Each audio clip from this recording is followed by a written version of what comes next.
call per show. That's it. 2 rules. No bad language. 1 call per show. People to thank quite a few. Telos for the great sound. It is amazing sound. Joe Talbot at Telos, thank you. Keith Rowland, my webmaster. He'll be up next for a reason that I'll explain in a moment. My producer, Heather Wade. All of you, the Belgab people, the Belgab inhabitants. People love our bell and the Midnight in Desert sites. Stream guys who get it to you, lv.net, who gets it to them. Our sales guy, Peter Eberhardt. If you want to advertise, he's your guy, Peter Eberhardt. And boy, do your commercials get heard. But first, tonight, we are going to do something that needs to be done. Well, we've already done something that needs to be done. People screamed at us, oh, get us an RSS feed. I didn't even know what an RSS feed was. I still am a little foggy on the subject. If you own an Apple product, it's really easy. If you own an Android product, it's still pretty easy.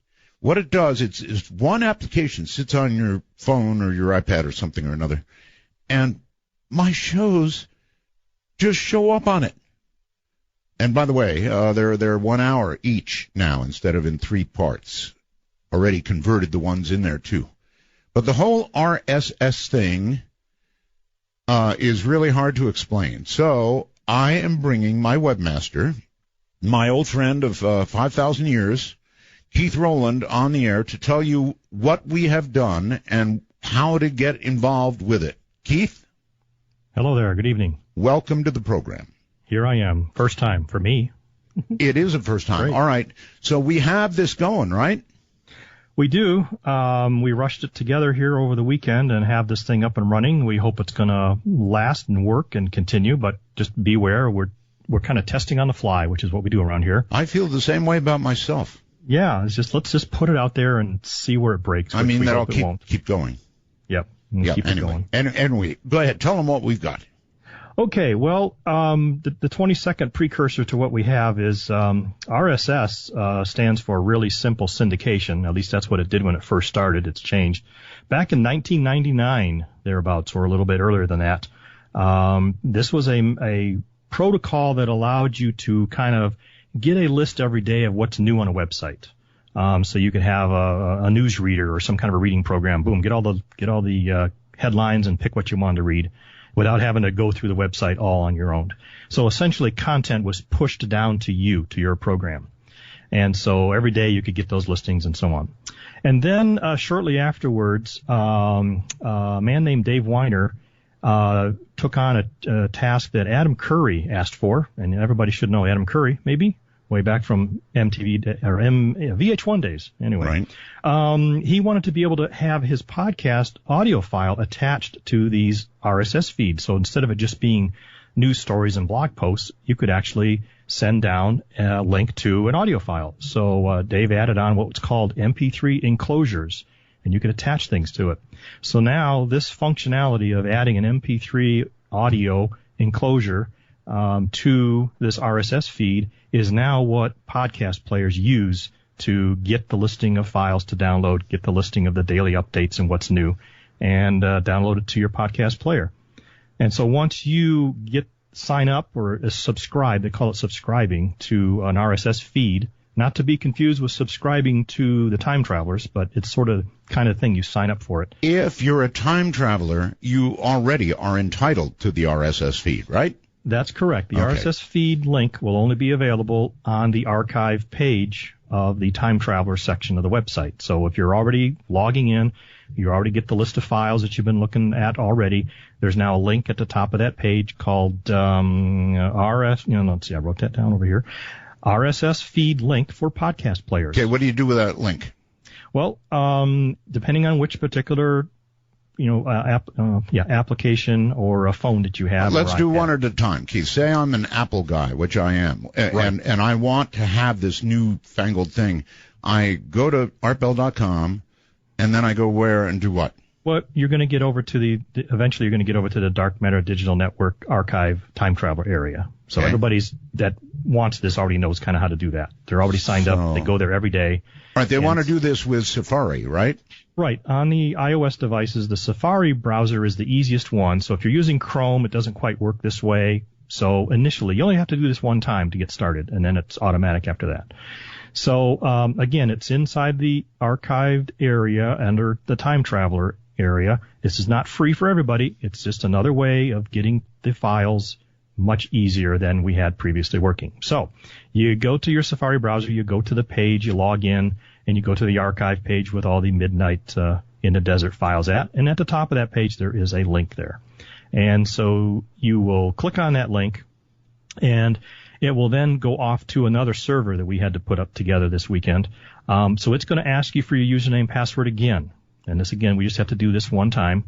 And then once it does that, Safari will then go and launch the podcast player inside your iPhone or iPad, the Apple podcast player, and it will pass along to it the name of that podcast that you wanted to subscribe to. All right, brief little thing. After you've clicked on the link, put in your password and everything, it may or may not automatically launch your podcast player. So if it doesn't, just go to your podcast player after you put your, password in, and it'll be alive.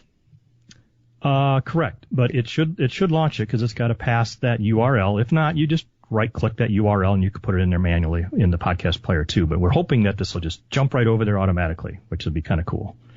And then when the podcast player runs and it says, okay, I'm going to go subscribe to Midnight in the Desert RSS feed, it's going to ask you for your username and password again. And you're going to be saying bad words by then. Yep.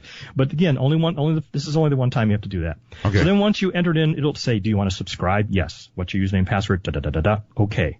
Then give it about, 5-10 seconds because now it's going off and going to grab a list of all the files that are in the RSS feed. So all the shows that we've done. The shows, right. Yes. It's going to go back to the website. It's going to get a list of the shows. It's going to download it into your iPhone, iPad, and it'll give you a new entry for a new RSS subscription, podcast subscription on the left-hand column, and then it will start listing the individual episodes in the right-hand column. Mm-hmm. And usually by default, the first time you put in a new podcast that you want to listen to, it'll go ahead and download the first episode. So that may happen automatically.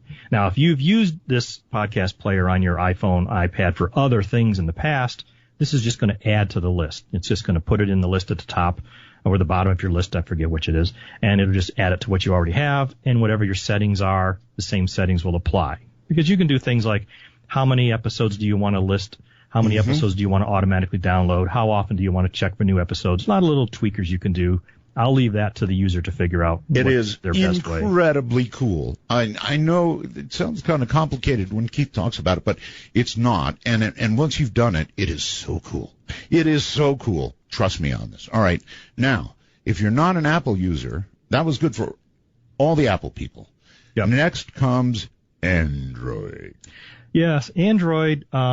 Since Android has a variety of browsers, has a variety of podcast players, they don't really have a default one. So if you're browsing around in Chrome and you find a link and you click it, it's just not going to automatically go to some Android podcast player. You get to pick which one you would like. We have one that we've tested that we think is the best one to start with. You might like something better later. So you're about to get the name of an app to use with Android. Listen carefully. It is called Beyond Pod. Beyond Pod. So if they go to their toy store or whatever they call it, the Play Store, Androidville, yep, they'll be able to find that easily, and it's free, right? Yes. So there's only some podcast players allow you to put in username passwords, and some don't. Remember, podcasts used to be free for years and years. It's only been in the last few years that we started getting these paid podcasts that take usernames and passwords. So there's tons of podcast apps out there that won't work because they're just not equipped to deal with username and passwords. So you got to get one that does that. This is one of the ones that does that. And again, the name? Beyond Pod. Beyond Pod. Okay, great. Now, I'll have once a little you help get page up later on the website to have all these links and stuff. Nevertheless, once you get that, what do you do? Well, you're going to download that app and install it, and then you're going to go to whatever browser you were using to surf our web currently. Again, logging in, go to the archive page where you list all of our shows. you got that link at the top again. Same one, RSS feed link for podcast players. Right. And this time, instead of clicking on it, you're going to want to copy that link to go back to the podcast app and put it in there. So I think you touch and hold the link, and then you'll get an option to copy the link, and then you can then switch over to the Beyond Pod application and then go into adding a new subscription, adding a new podcast. Then it will ask you, well, what's the URL? You're going to paste this link into it, and then it should take off like everything else. It'll go and access it.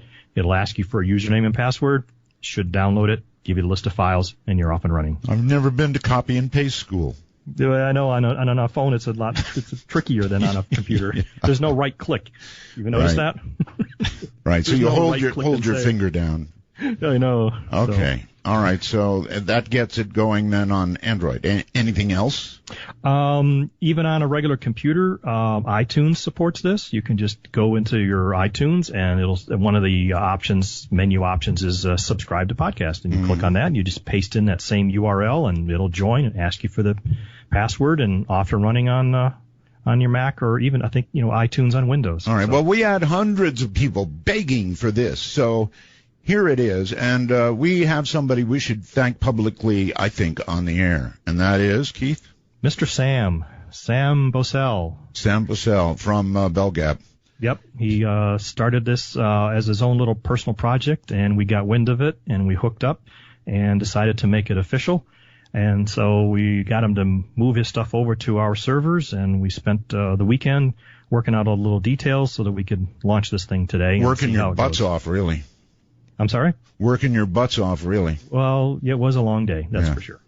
All right, so that's how you do it for Apple. That's how you do it for Android. And once you've done it, let me tell you, folks, you'll be happy as a clam. Keith, it was wonderful having you on the air. We almost never hear you on the air, so it's great having you. I'll go crawl back behind the desk now. Well, thank you for being my webmaster all these years. Yes, it's turned out to be over 20. So... You keep asking, but I think somewhere in the 94, I really didn't 95. want I didn't want an answer, Keith. But okay, sorry. Over 20. All right. All right, you got it. Thank you, buddy. All right, see you later. That's it, folks. That's how you do it. Joe McMoneagle is coming up next. Oh, what a program I've got for you tonight. This is going to be good stuff. Radio Gold. Don't go anywhere. A full-time research associate and partner with the Laboratories for Fundamental Research, Cognitive Sciences Laboratory, Palo Alto, California, where he has provided consulting support to research and development in remote viewing for 21 years. As a consultant to both SRI International and Science Applications International Corporation, Inc., 84 to 95, he's participated in protocol design, statistical information collection, R&D evaluations, as well as hundreds of remote viewing trials in support of experimental research and active intelligence operations for what is now known as Project Stargate. He is well versed with developmental theory, methods of application, current training technologies for remote viewing as currently applied under strict lab controls. He is also a full member of the Parapsychological Association with a career spanning 38 years. He has provided professional support to, get this, the Secret Service, CIA, NSA, DEA, FBI, Defense Intelligence Agency, United States Customs, National Security Council, most major command within the Department of Defense. 20 of those years have been within paranormal operations as viewer number, get this, 001 and 372. Joe McMoneagle, welcome to the program. Hi, Art. How are you this evening? Oh, I'm really well, thank you, and really happy to be talking to you because this is truly fascinating stuff. Now, there are many remote viewers in the land, and for years I did interview one who predicted, extremely catastrophic things that have not yet, thankfully, occurred. And Right. and he also promised that he was going to find gold. This is what really irritates me. Find gold and bring it to me. The gold never showed. The catastrophes never happened. I know you're in a completely different category, Joe, so I just wanted to say that. Well, I appreciate that, Art. Thank you. So I guess I want to start by knowing, because this really does interest me. How long have you been a remote viewer? And when I ask who you work for, you're gonna rattle off all those 3-letter agencies. But go right ahead. Okay, I've been doing remote viewing now for a little over 37 years, not Wow. quite 38 years. Mm-hmm. And I won't re-mention those same acronyms. I'll save the people listening. But some of the things you left out I did. was the Secret Service. Oh. Of course, you did cover the labs, and I've also done remote viewing for major television networks in 7 different countries, and dozens of sheriffs, state and city police forces, private detective agencies, a multitude of major corporations, and of course hundreds of private citizens. You see, I can't resist. You say you worked with the NSA. Right. And the Secret Service. Now, I have had some dealings with the Secret Service, because every time somebody predicts that a president will get assassinated, 2 Secret Service guys come to see me. And I've noted that these guys absolutely have no sense of humor whatsoever. Is it that not. way with the NSA, other agencies? Well, maybe. It depends on what the subject matter is. In terms of the Secret Service, their primary job, their only job, is, of course, protecting the President of the United States. So they take even the most ridiculous threat very, very seriously. And that's why they come and see you, and that's why they will continue to come and see you probably whenever somebody makes that kind of a statement or something on the air. I don't let that I won't let it be said anymore, Joe, for that exact reason. I mean, they come and they sit on the couch, and I say, it's a little old lady in Missouri. She didn't mean it, really. We don't even know who she is. And, then I'll say something funny. They don't even crack a smile. No, because it's not. It seriously is. It's not a funny issue with them. Right. They get literally hundreds of threats, I'm sure, on an annual basis, and they have to check every single one of them out, because if they don't check one of them out and it turns out to be real, then it's a serious situation. Trust me, they're so serious, Joe, that I feel like throwing my hands up and saying, "Hands up, don't shoot." Yeah. But it's almost as serious with the FBI. The FBI also takes their responsibilities very serious, because they of course are required to protect us against terrorism within the United States, and of course we're not going to be subject to most of the stuff going on outside the United States, which Right. is the CIA.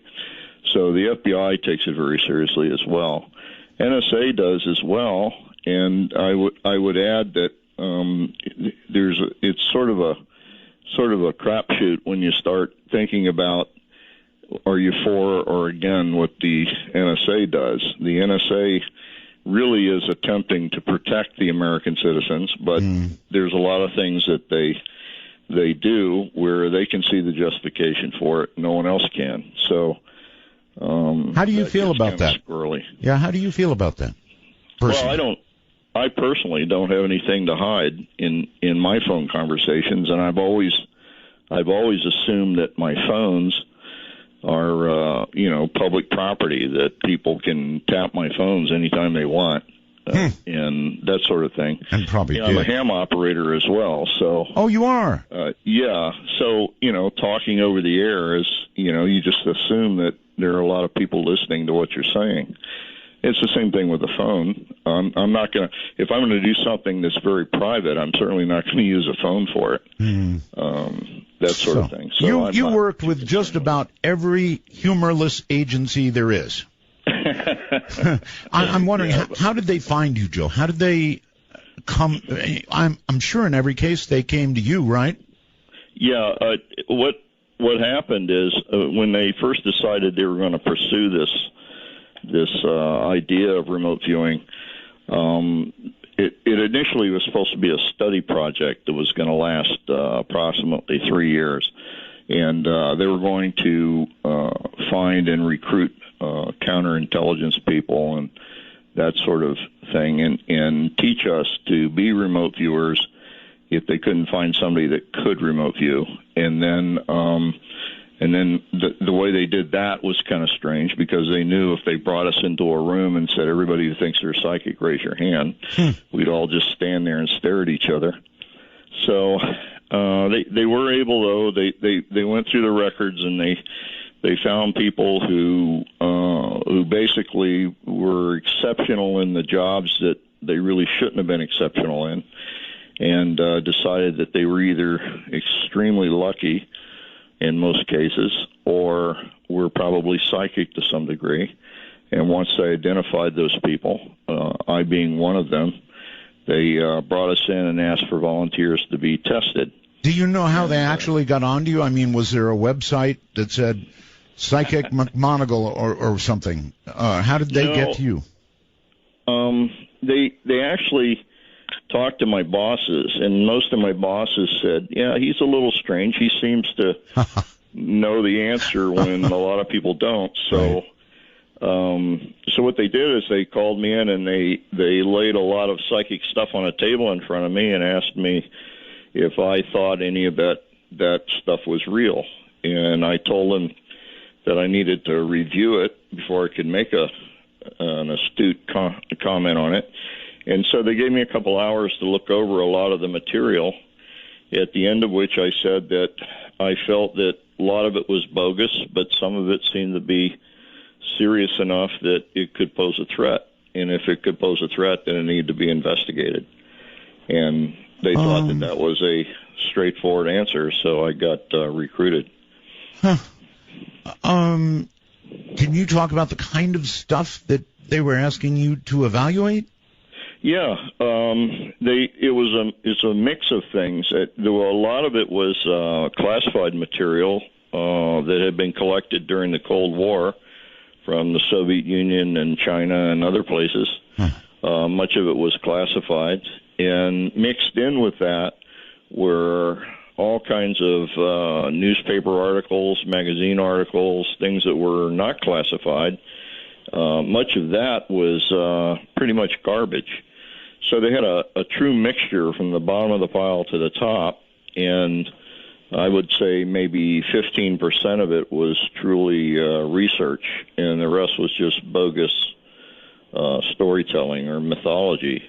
Okay. After saying all the right answers, I had an interview with Dr. Hal Puthoff and Russell Targ from Stanford Research Institute. And as a result of that interview, they requested that the Army send me out to be tested. And so I went out and did a series of 6 remote viewings. And my remote viewings turned out to be, I had a p-value of 0.003, which was the best that they had seen. Wow. I had four near-perfect responses and two second-place responses. So before I got back to the unit, I was volunteered by the general. So that's how I got in the unit. Okay, give me an idea of something that you remote viewed, just so I get an idea of what in that test is what I'm talking about. Yeah, the 6 remote. I had never heard of remote viewing before, right. And so what they did is my first remote viewing was the Stanford Art Museum at the university, and I didn't know that, of course, but they took me into a windowless room, and we sat for an hour while someone I had never met I had randomly pulled a envelope from a safe and went out and drove around for half an hour and then opened the envelope, and it told them to go to the art museum. Okay, Joe, I am so sorry to do this. Hold that thought. We're at this longer break I told you about. So there'll be some news. We'll come back and pick up right at this point. Joe McMoneagle is my guest. It's going to be a hell of a night. Stay right there. Early test, Joe, in which they had you, I think you said, in a museum, and then there was a guy who had an envelope that had something in it. He would pull this envelope out of the safe. He'd choose it using a random number generator. He'd drive around in traffic for half an hour and then open the envelope, and it would tell him where to go, what his randomly chosen target site was. In the meanwhile, they would take me up to a windowless room on the third floor of the physics building. Yes. At SRI. And I was up there with Russell Targ on this first target. And we got settled, and at a specific time, he pulled a picture of the person out of a folder and asked me if I'd ever met him before. And I said no. It was somebody I'd never seen before. And he asked me to describe where he was. And I said, how do I do that? And he said, well, just tell me where he is. And so I just let my imagination run crazy and basically drew the front of the building and described it as a place of art and whatnot. Okay, so hit. Obviously, you just described the impossible virtually. Right, and I was as surprised as everybody else when we drove over there to see what my target was. So it's not like picking 1 out of 4, I'll take 3, and maybe being lucky. This is describing in detail where somebody in a secret envelope has gone, a target. Right. And they had approximately 50 to 75 locations in the San Francisco Bay Area, all within an hour's drive of the radio physics lab at SRI. So that was one test, Joe. That was one test, right? Right. And you're saying you passed 6? 6 of those, yeah. Wow. Over a week's period. And described 4 of them about as accurately as you could. Certainly well enough that they could select them randomly out of the pile of target possibilities and say that's exactly where they went using just my remote viewing. That's incredible. No wonder they grabbed you. Well, it surprised me as much as it did anyone else, and I have to admit that when I got back, we went into began a year of training, and I had 24 straight failures. All right. Now, to be clear, was this already the CIA's Stargate program? Is that what you were in at that point? No. To be clear, it was a psychic.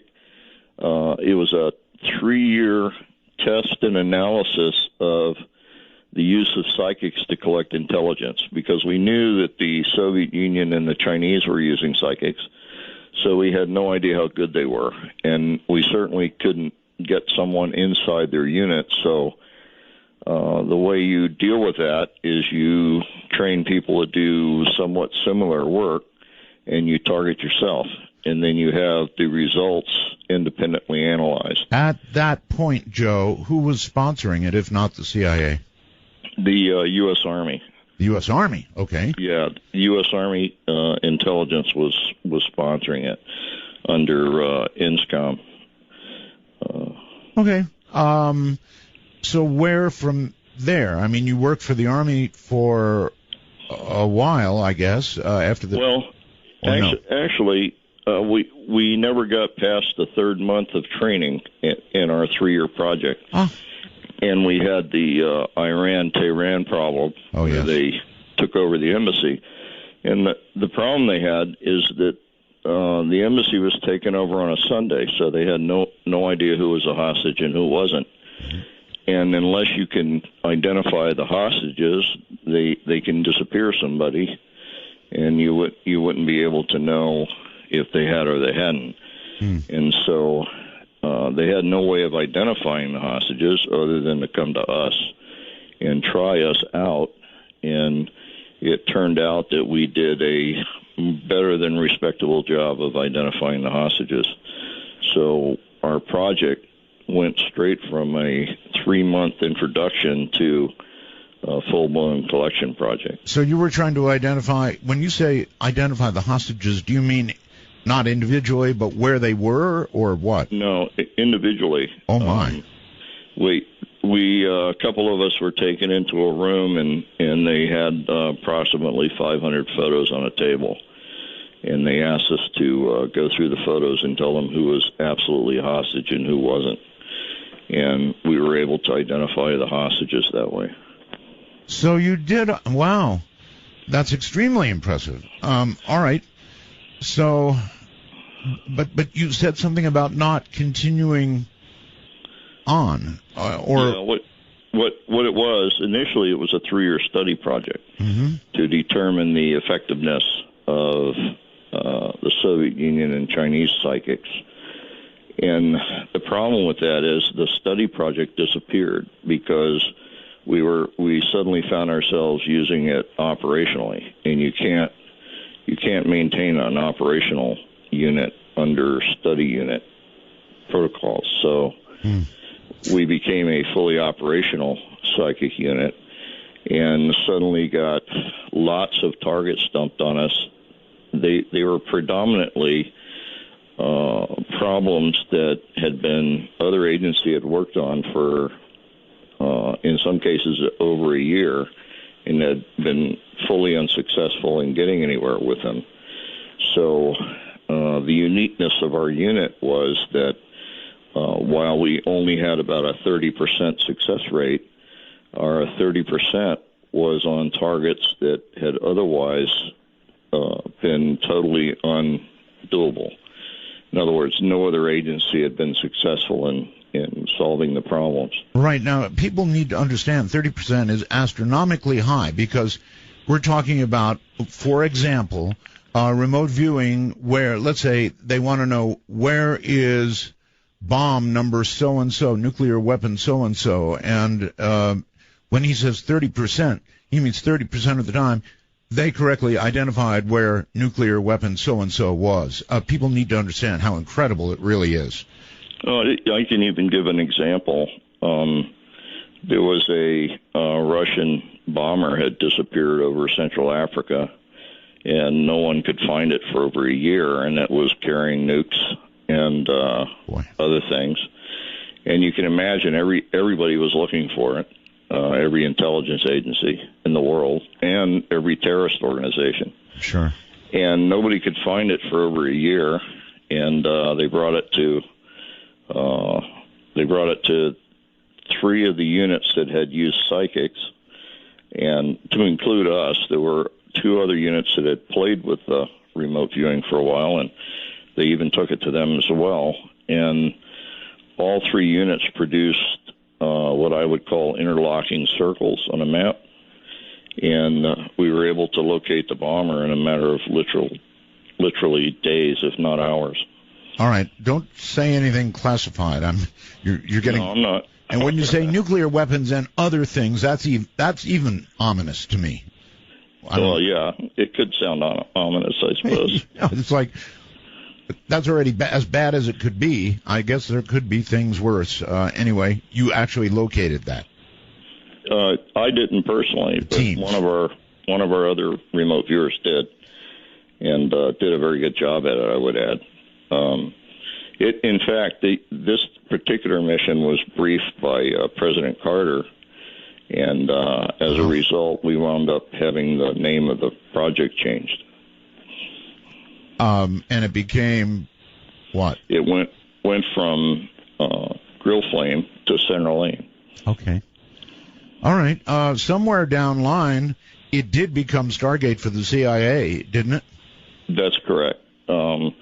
Every time managerial authority was altered or changed, they changed the name of the project, because they couldn't have an Army project name on a DIA project, and they couldn't have a DIA name on a CIA project, that sort of thing. I was honored to have interviewed in earlier years Robert Monroe, the Monroe Institute, and I guess you went to the Monroe Institute, correct? That's correct, yes.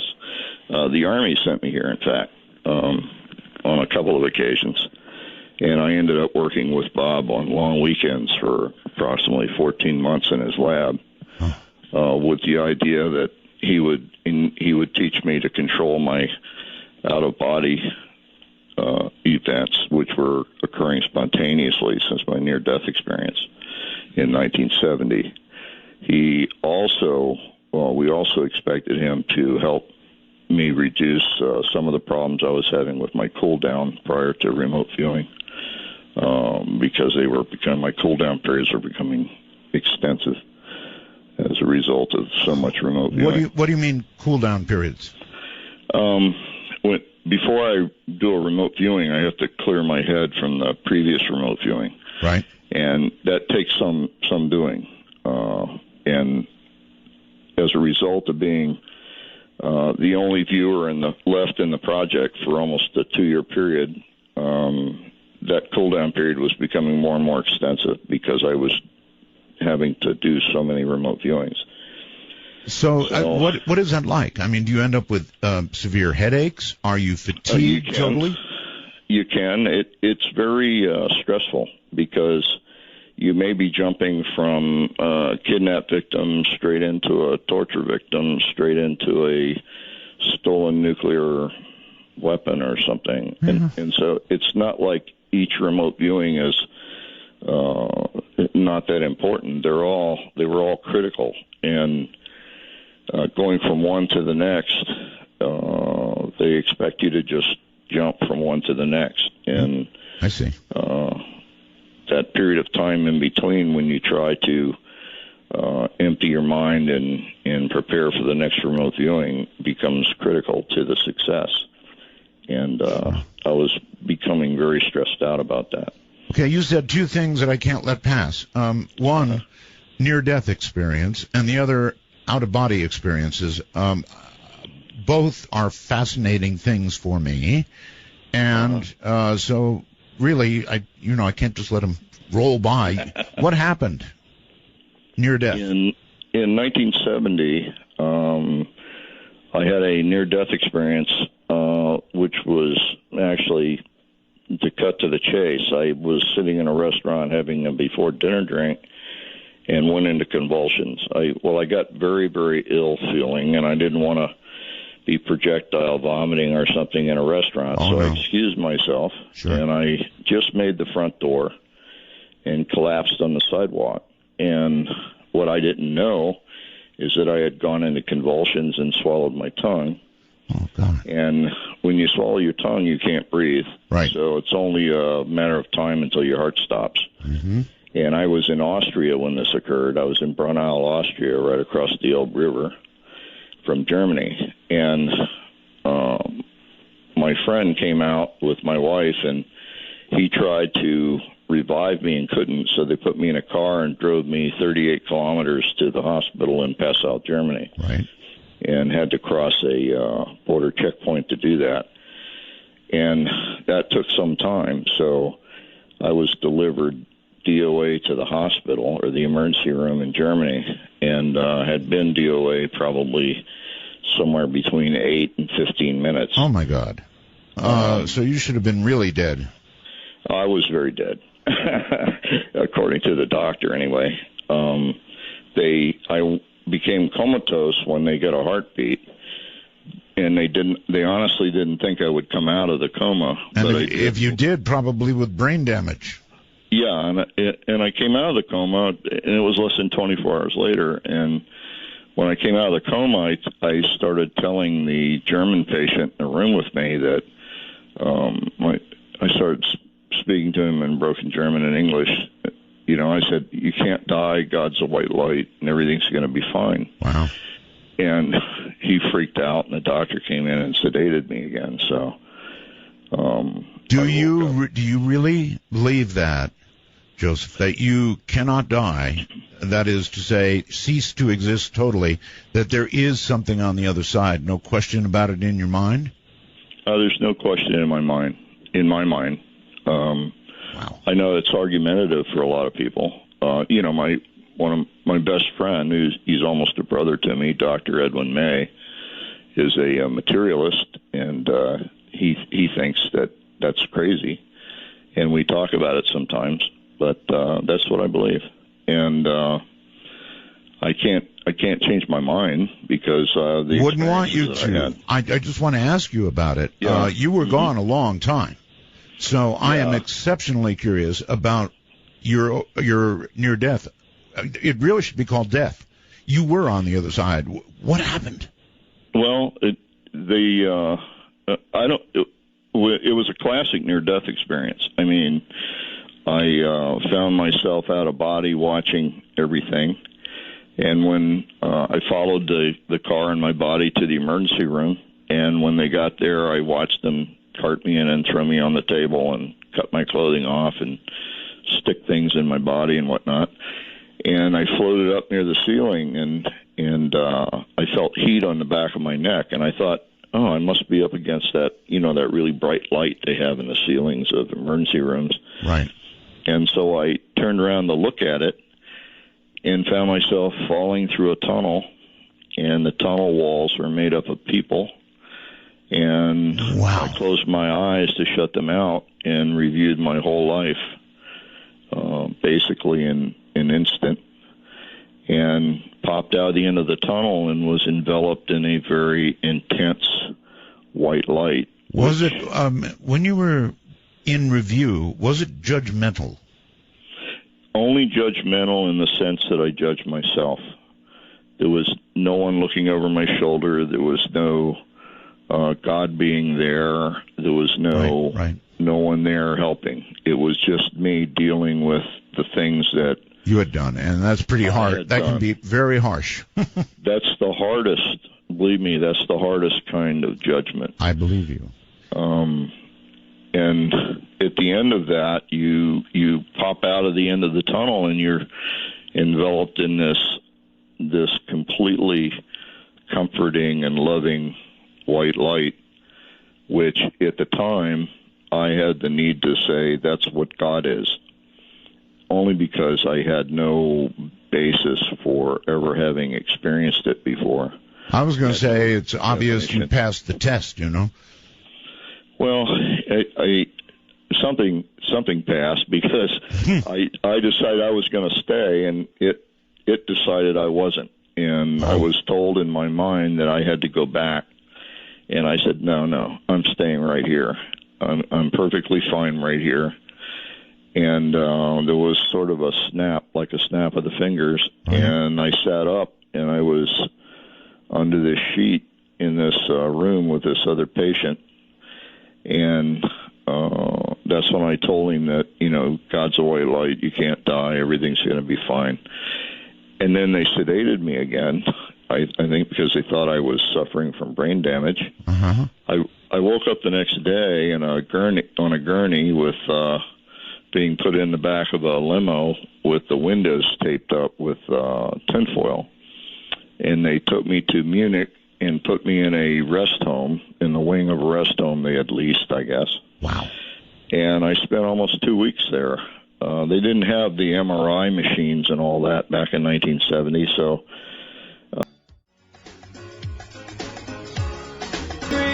Coming to you at the speed of light in the darkness, this is Midnight in the Desert with Art Bell. Now, here's Art. From my perspective, the death experience that Joe just described is, I at another time, Joe, I would have done a whole show on that. That is so impressive. You were dead, period, and you were dead for many minutes. So what you have to say about that, I think, is interesting, not just to me, but everybody out there. Yeah, I imagine it would be. It was interesting to me. I'm sure it was. And then somehow, after that, I guess you began to have out-of-body experiences. Yeah, I started from that point on, after they, of course, kept me for a number of weeks to determine my stability. And once that was determined, they kept me in the Munich area for a while, but actually another 7 years they kept me overseas. But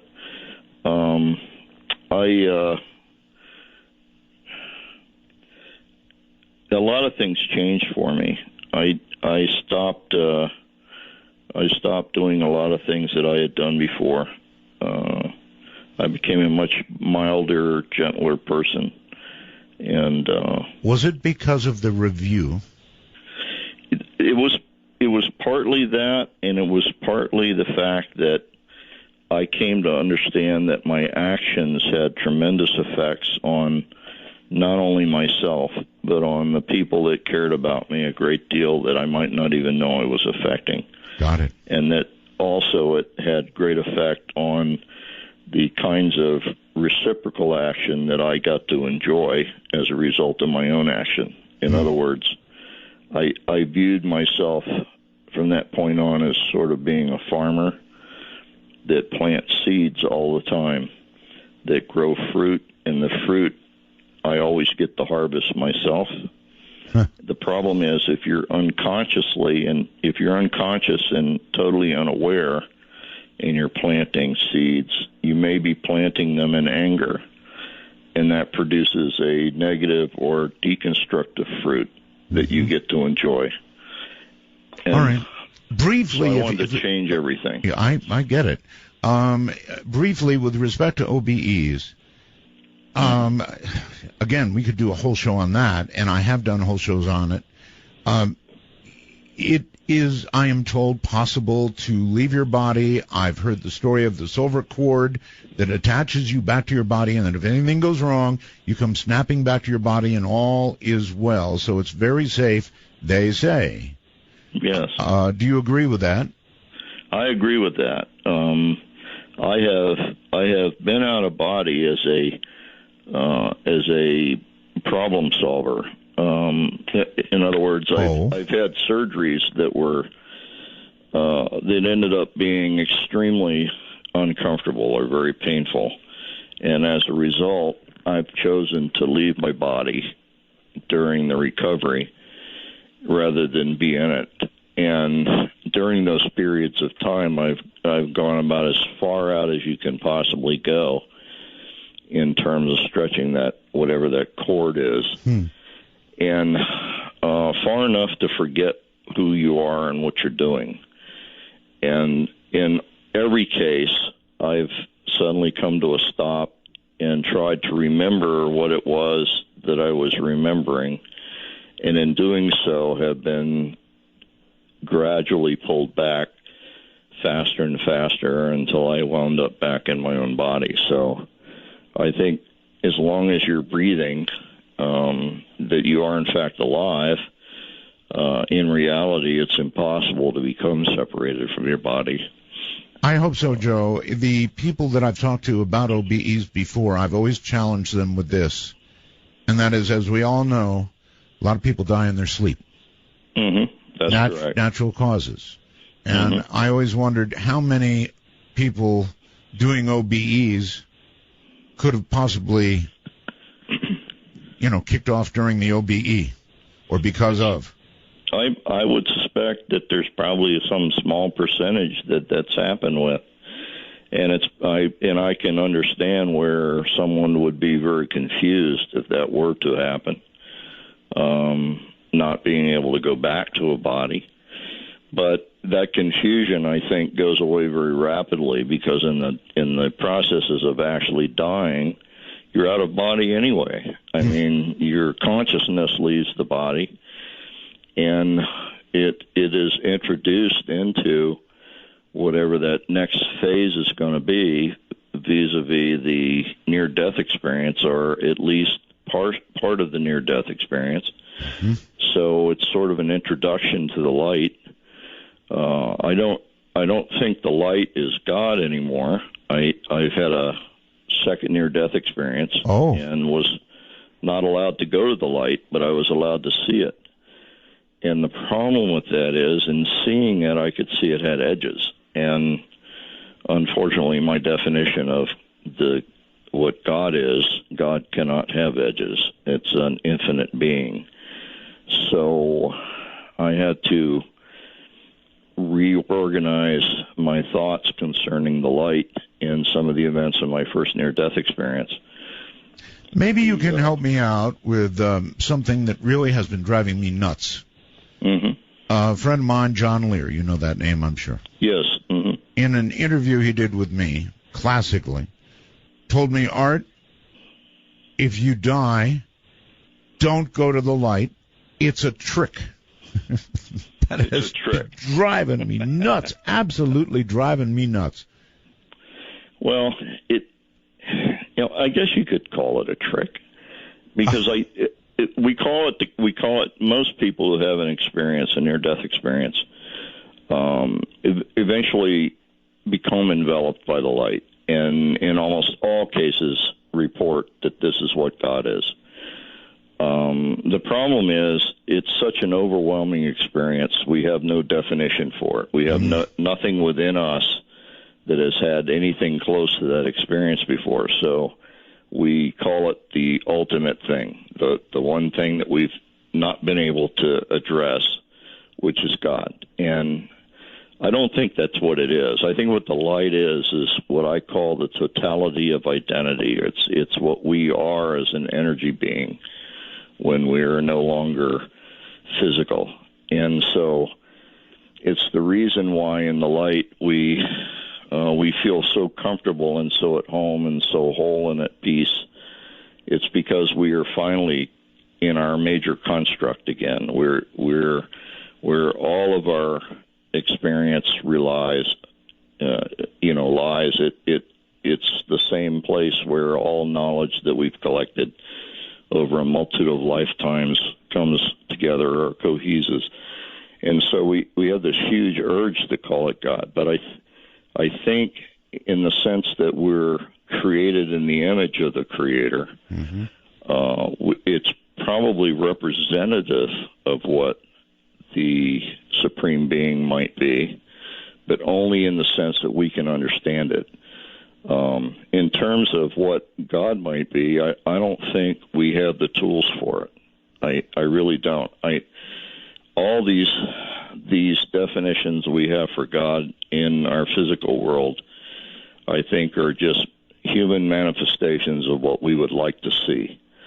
And of course, we imbue those manifestations with all kinds of rules and laws and things, and we kill each other over it. Yes. It's what I call the designer God problem. Would it be fair, Joe, to call what you felt during that time as heaven or heavenly? Is that? Yeah, I like to think of it as the totality of being.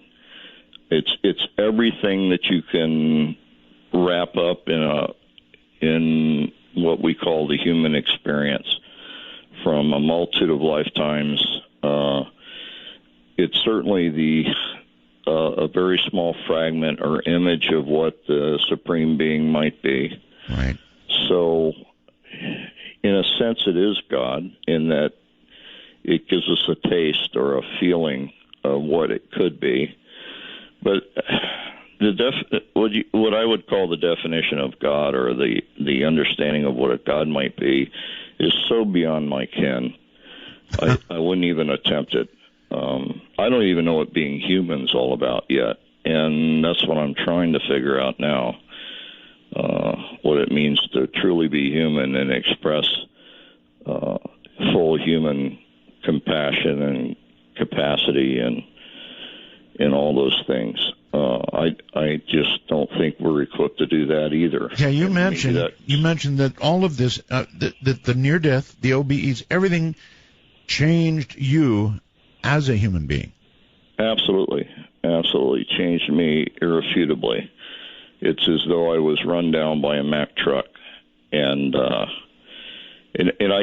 find it laughable that people say, "Oh, well, it's just a chemical thing that went off in your head because you were dying." That's what they say. Yeah, I know. That's because they've not had the experience. Okay. Any indication at all if what you felt was near heaven, I wonder if there is another. I mean, I'm going a little biblical on you here. Mm-hmm. But if there is this place of joy, Mm-hmm. is there something else for others who didn't go through the self-examination with flying colors? I think there probably is, but I don't think it's a place of permanence. I think it's a place where we actually condemn ourselves. Right. We feel we need to pay, and so we force ourselves to pay. It's kind of like I'm not smart enough yet to live in the big house, so I'm going to go down here and change the exhaust systems on cars for 20 years or something. Work in the pits. Right. Okay. That kind of thing. All right. It's sort of like paying your dues, only paying them late with interest or something. With interest. Like that. It's a self-condemnation more than anything. Okay. That's my sense of it anyway. So there may be this other place, though you didn't see direct evidence of it in your experience. No, I had a sense of it in the feeling of pain that I was getting from others in the tunnel. I had a sense that they were stuck and didn't know how to extricate themselves. Oh. So that, in a sense, might be a form of that. I don't know. I mean, were you seeing people in agony? I was seeing people in certainly in emotional pain, wanting help, because they were grabbing at me and asking for help, and I there was nothing I could do to help them. It's such an individual. Joe, not that individual. I've interviewed people with near-death experiences who have described, trust me when I say this, just about what you're saying. Even the people along the way, all of that, it really was about the same, frankly. Yeah, and that in itself is humbling. I mean, you can't come back from that experience and not want to have empathy for others and understanding for others, wow. Especially for those that aren't doing the right thing. It's kind of a funny way of looking at it, but you start looking at your enemies differently, looking at people you don't like differently, and wishing that there was something you could do for them. Mm-hmm. Well, I guess that you're blessed in a way because you've had this experience that others have not had, and they just go on with their ways until the end, and then they get a really tough review. Or they get a really big surprise, one or the other. Okay, well, we actually came to talk about remote viewing, but you got me way off track because those things are so fascinating. We could do entire shows on them. So let's come back to remote viewing for a moment. And so you were in the Project Stargate CIA thing, right? Right. I was the only viewer that was in it for its entire 20 years, in fact. 20 years is a long time. Yeah. It's a very long time for the CIA to continue a program that ultimately, I seem to recall, they suggested was not productive when they ended. Right. They suggested that. In fact, it was said outright by Robert Gates on the Nightline program where it was outed, which incidentally was the only Nightline program that was actually done ahead of time and edited. All the rest of the Nightline programs were live, except that one. And much of the comments made in answer to some of Robert Gates' statements were edited out. Redacted. Yes, redacted. The fact of the matter is, he said very specifically that in no case had remote viewing information ever been used as standalone information in the intelligence arena. And in fact, that's kind of lying by omission, because In fact, no intelligence, single source intelligence, has ever used this standalone intelligence. They always have some complementary intelligence, or they don't use it. In other words, they have to have two sources, or they just flat won't use it, no matter how good it is. Gotcha. All right. Hold tight. Quick break, and we'll be right back. Joe McMoneagle is my guest. Probably the best remote viewer in the U.S., probably the best remote viewer in the world. This guy is the real McCoy. Now, this is really something. From the high desert, I'm Art Bell, and this is Midnight in the Desert.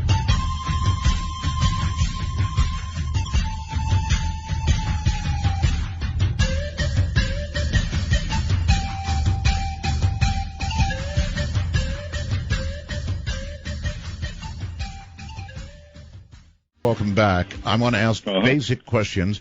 For example, how far is there a distance limit to what remote viewers can see?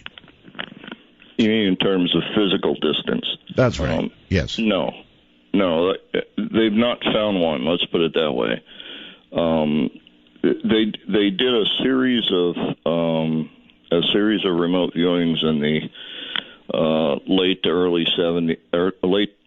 early 80s, where they targeted some viewers at SRI and a number of other places on outer rim planets, because they knew that they would be launching the Explorer series satellites, and they actually got remote viewing back on the makeup of the atmospheres and the geology and that sort of thing. And in fact, Ingo Swann, who was probably the person who came up with the name remote viewing at SRI, he was a fantastic artist, oil painter, and he did a lot of cosmic type paintings, and he painted some of the outer rim planets years before any of the satellites got there to actually photograph them. And he put rings around Uranus and put a twist in one of the rings of Saturn, and did a number of things in his paintings that everybody questioned him on, and he said, well, I did it because that's the way it looks. Joe, again, I was honored to interview Ingo Swann.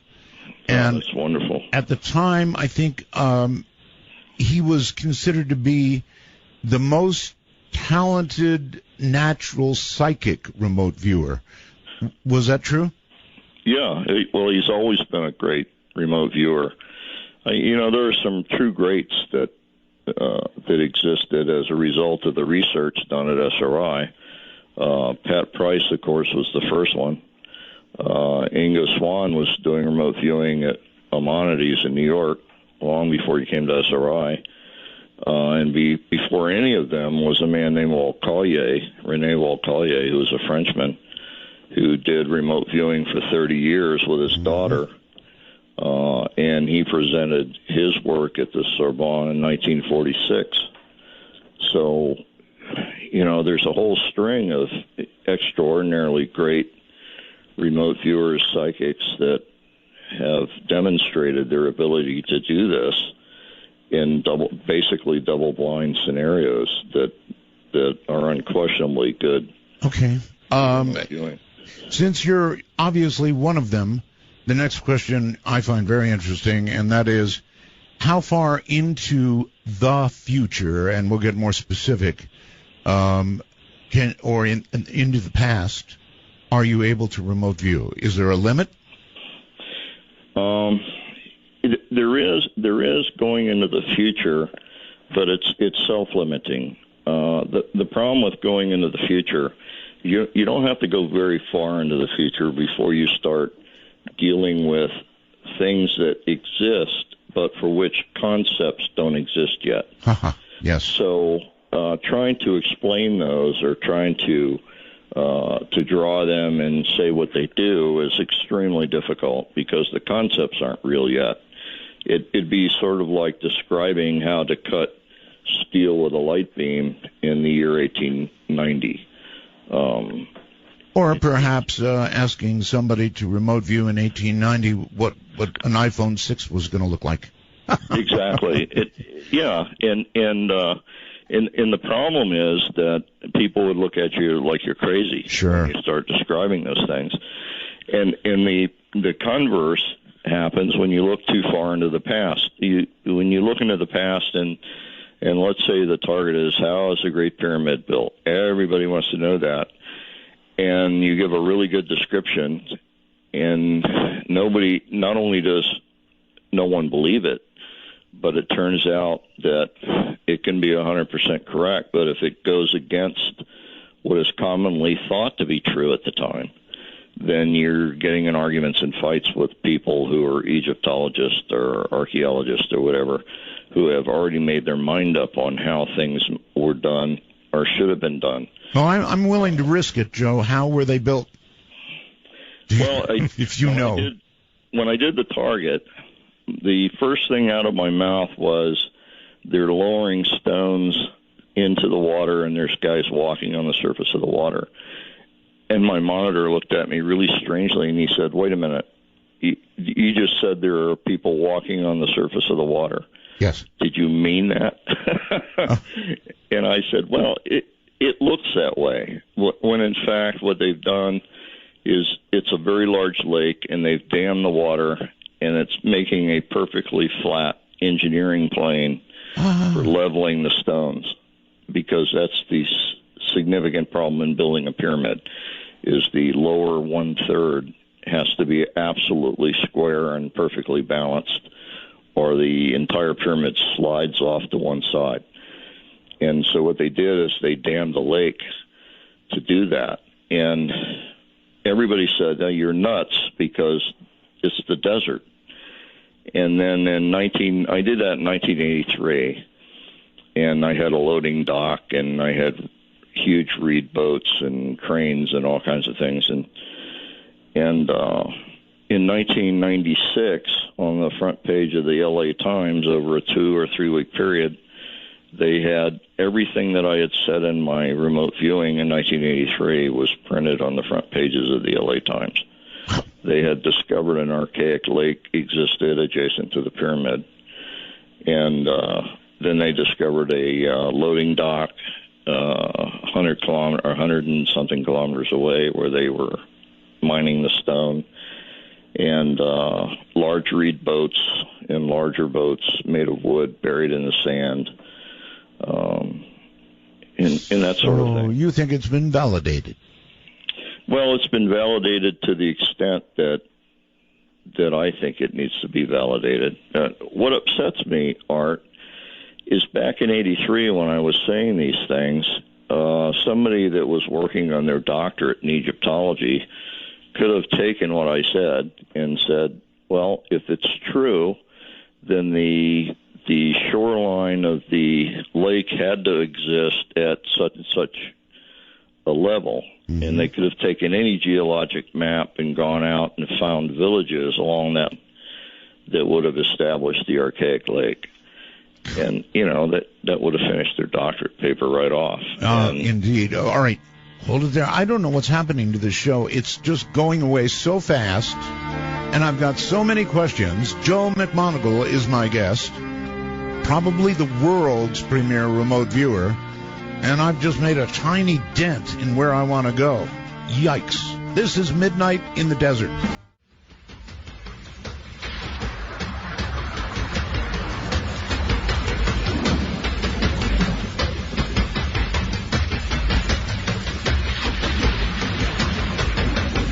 Take a ride from the high desert and the great American Southwest. This is Midnight in the Desert, exclusively on the Dark Matter Digital Network. To call the show, dial 1-952-CALL ART. That's 1-952-225-5278. Again, please hold your calls right now. Not yet, folks. Don't waste your time calling.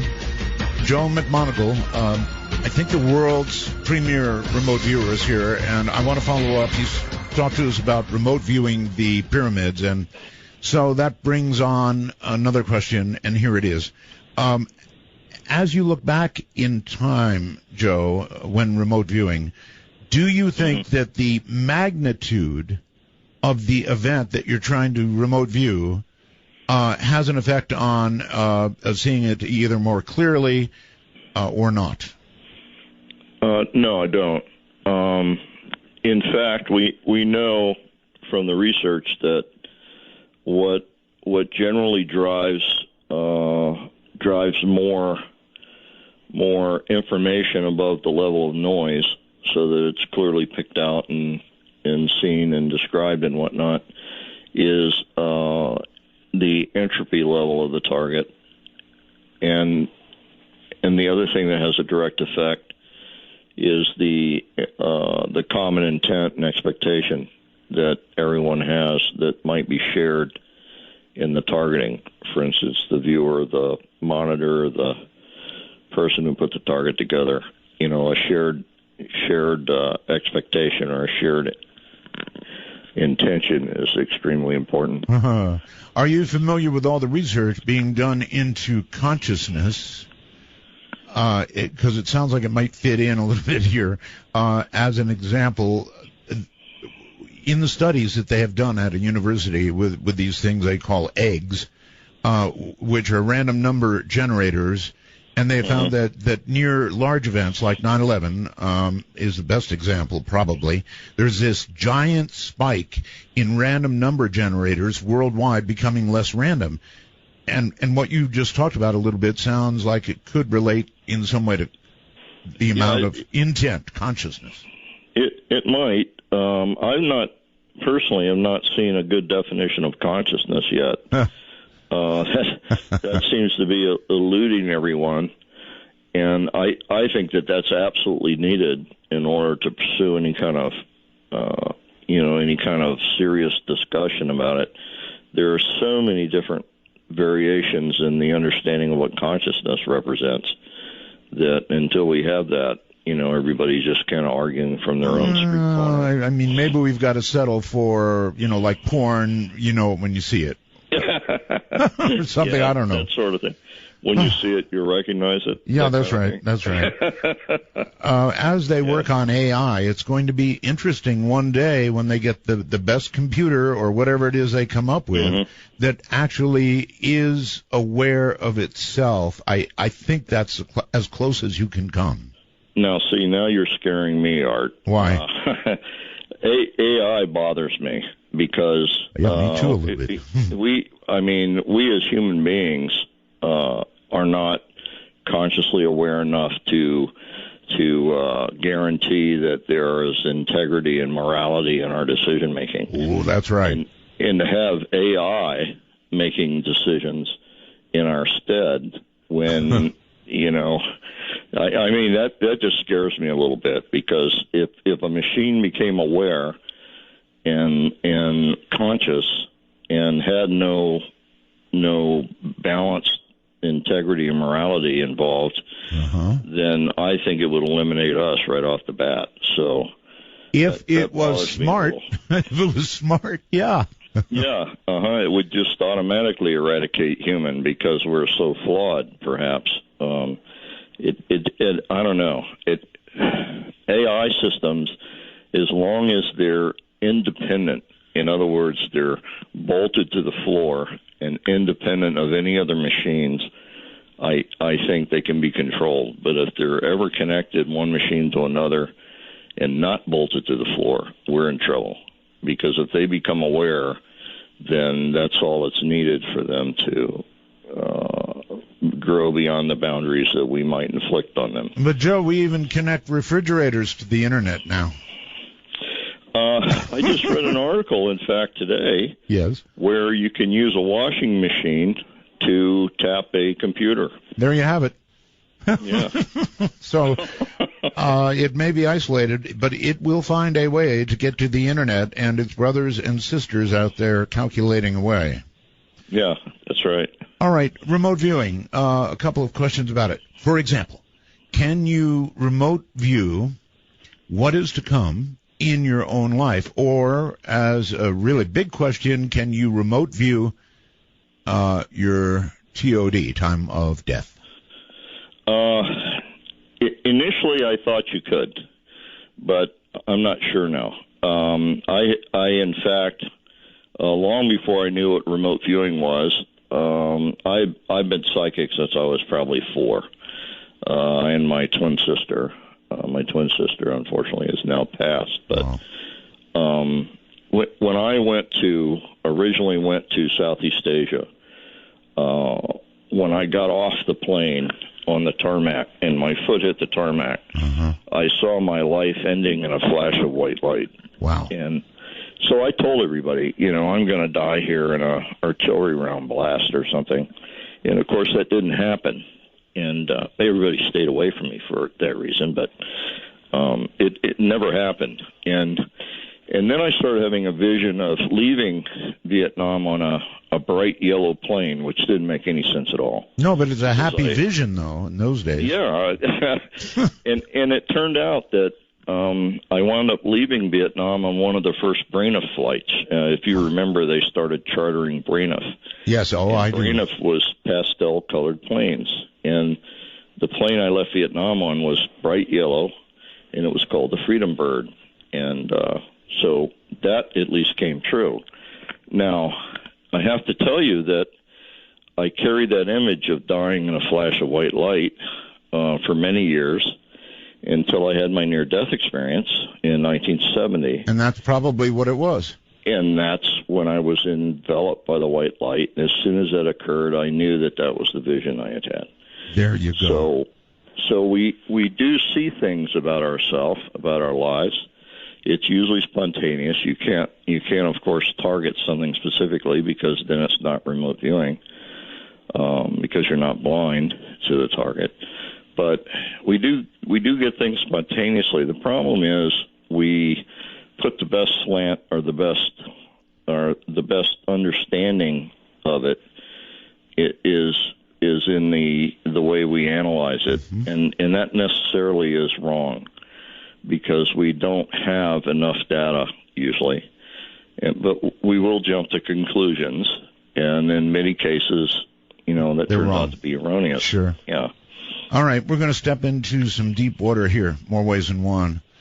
And that is, there's a gigantic fight going on in our country right now, and I guess the world. The scientists are saying we are in the middle of very, very, very serious climate change. There is no question about it. It is settled science.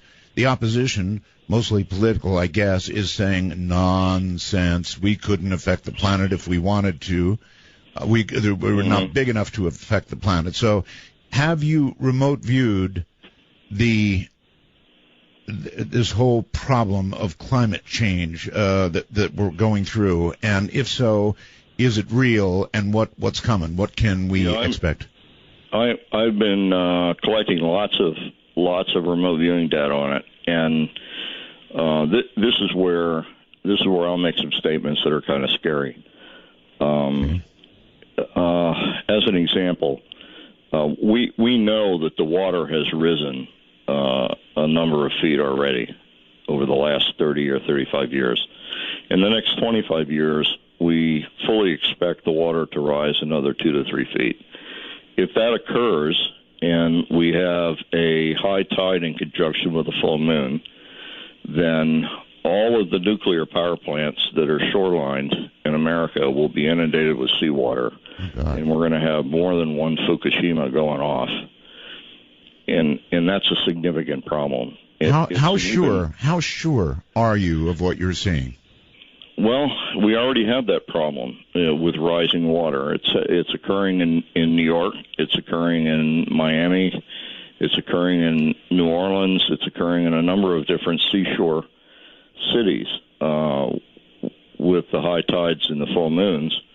Well, clearly the glaciers are melting. The North Pole is but a fraction of what it was. All of that is... That's correct. Yeah, it's all true. That's exactly right. And it doesn't have to rise much more than 3 feet to pretty much inundate, as I said, all of the nuclear reactors on the coastlines.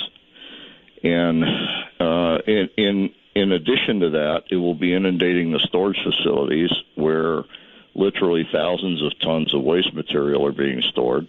And then on top of that, the desalination plants that are usually adjacent to the nuclear power plants will go down. which means we will no longer be providing, as in Florida, the 500,000 gallons of fresh water a day that's produced by desalination there. God. And there's an awful lot of people living in Florida, and they're growing by 12 or 1,500 people a day. So, these are problems that it doesn't take a lot to see them coming down the pike. And anybody that stands and says, "Oh no, don't worry about these will go away," is a fool. I mean, it's stupidity. I agree with you because I agree with the science. Change. Yeah, it's just happening. I agree with the science, whether it's man-made or it's a natural shift. Who knows? But I mean, science says it's happening. You can look at the map. You can look at the satellite photographs. You can see it with your bare eyes. It's easy to see it's happening, and I guess there's no stopping it. We're having hailstorms we're having hail in the middle of normal storms, yes. What I would call normal summer storms, right. The size of grapefruit. That has never occurred in my history. And so if this is a common occurrence, I'd like somebody to explain to me why that's happening. The same with gusts of wind exceeding 75 miles per hour in normal summer storms. That is just freaky. And it's creating a huge amount of damage. And we're having flooding everywhere. And it's just not normal. And anybody that stands back and says, "Oh, no, don't worry about it, it'll go away," I think is burying their head in the sand. So do I. Not to mention the strength of typhoons, and science has been looking at some of them that hit my wife's home country, the Philippines, and said if they're impossibly strong. And the reason is because of the temperature of the ocean. That's right. That's exactly right. And then we have what's happening to the currents in the ocean and the sea life and everything. It's just the accumulation of things, the release of the carbon dioxide up in the tundra areas of the north. Mm-hmm. It's just things are way beyond what is the norm. And as much as they'd like to say, "Oh, well, we've had hot summers before," well, I'm sorry, no. It's not just hot summers. It's a whole lot of things in confluence with that. So do you actually see cities inundated as you look into the future? Absolutely. I think Florida's already in trouble, and it will get only worse. And certainly the coastal areas, in particular the vacation areas along the coastal areas of North Carolina and Virginia, and places where they build lots of multi-million-dollar beach homes. I think in the next 25 years you can kiss all those homes goodbye. And if we don't change the structure of insurance for those homes, then we will be paying, the taxpayer will be paying into huge amounts of money to replace those homes about every 5 years, which is ridiculous. Until they go broke. Until they go broke, too, yes. So if we wait till the last minute, we're not talking about relocating a couple thousand people. We're talking about relocating millions, and the job impact on that and all the other problems that are akin to that are going to be enormous. Have you had an opportunity to speak to anybody of substance about what we're talking about right now? And I wonder what kind of reactions you've received. In fact, I've talked to some people who are very concerned about it. I talked to a couple of people who are very tuned to this as a problem, legal people, who are trying to get notable people in different areas to address it. And it's difficult to get people together on these issues. I think as individuals, they see the problem and they want to address it. But it's, in the day-to-day fight to make a living, they don't seem to be able to find time to come together on it as an issue. It's almost not addressable. I mean, look at China. They want what we have, and you can't blame them for that. But they're really big. They've got a lot of people there. And when you look at pictures, for example, of the big Chinese cities, the smog is so thick that you can't do photography. And I think they understand their own problem, and they're in fact trying to address many of those problems. But they as long as it takes a second place to controlling their population and what their population believes, then they will never be able to get a leg up on it, I don't think. It's just beyond their kin. They're more tuned to maintaining the power structure and control of the population than they are anything else. And in a sense, this sort of helps them. All right. Here's one for you, Joe. If you view American cities inundated with water, and there is this sudden shift, and everybody gets really scared, and we stop doing what we're doing, can you then go back and remote view that same thing and see if we had an effect? In other words, can it be stopped? I don't think it can be stopped. I think we're too far behind the power curve. In other words, if we made all the right moves right now, we're so far behind the power curve that we're going to suffer.